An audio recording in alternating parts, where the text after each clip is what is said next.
The more I travel across Russia, the more I come to the conclusion that people are usually happier and friendlier in the regions with plenty of sun. And Hakasia is a very good example of that, because this republic has more sunny days per year than even some of the seaside resorts in Russia, about 160 sunny days each year. And as a result, people here smile far more often. And as you can see from our next story, the sun is also helping local residents to overcome some of very, very serious life challenges.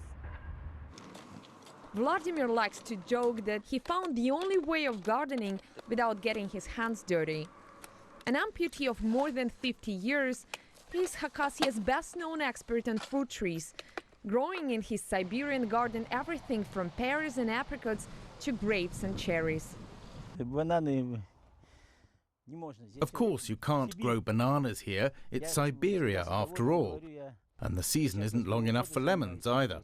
But tomatoes, apples, apricots, they're all common in Siberia. Cheerful and effortless, Vladimir's had more than his share of pain and despair. He almost died less than a week after his wedding when he was electrocuted, an accident that cost him his arms. And while his wife has always stood by him, suicidal thoughts only ended when he took up gardening. I was like a tree with chopped off branches, but then I understood that life is everything. Every single tree, every flower is reaching out for the sun, and so do I. When he started his gardening experiment in Siberia half a century ago, many of his neighbors had never seen a living apple tree. The unwelcoming climate presented an even tougher obstacle than his own disability. Yet, by and by, he managed to conquer both. Rising to the challenge is a very Siberian thing, but in the case of Vladimir, it proved really groundbreaking. Not only his passion for gardening has borne fruits that have never been harvested here before, one may also say it helped him outgrow his own disability. With its long winters and loose soil, Hakasia has never been a farming paradise. But it has one advantage over other Siberian regions: the sun. This republic has about 160 sunny days per year, something that allows many of its residents to put hand to the plow. Nestled on the banks of a salt lake, this village used to run short on even drinking water, but now it's home to the largest farm in Hakasia. All thanks to this man. A descendant of German immigrants and a former director of a collective farm, Valery Paulus is still trying to build socialism. We can no longer stick to the old practices, but haven't quite learned the new ways either. But the Soviet system of collective farming wasn't that bad. 1 or 2 people can never do what a big team is capable of. A master of carrots and sticks, Valery has even managed to persuade the villagers to stop drinking. It used to be a huge problem, but then we introduced production incentives in addition to salary. The more you work, the more grain you get. They have no time for alcohol now.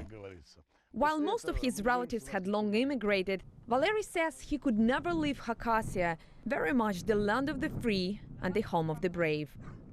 If there's any US state to compare Hakasia to, that would be Utah. Both regions have a higher than average number of sunny days. Neither is obvious terrain for farming, yet both have people who struggle against adversity, has borne plenty of fruit. Oksana Boyko, RT, Salt Lake Village, Hakasia.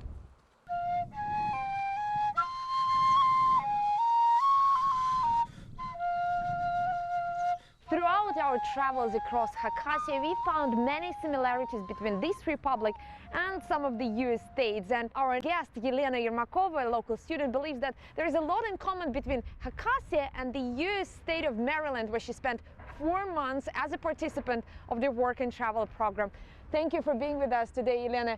What is there in common between these 2 regions, you think? Oksana, you know that the thing which unites the people, the American people and the local population, I think that they always smile.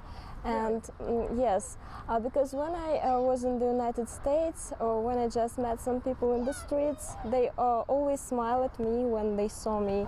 And our people here, the local population of the Republic of Hakassia, they are also very hospitable and they always smile. Yeah, that's one thing I noticed about this republic, and I also read somewhere that Hakassia has a lower number of suicides and psychological disorders, something that some doctors explain by the abundance of sun in this region.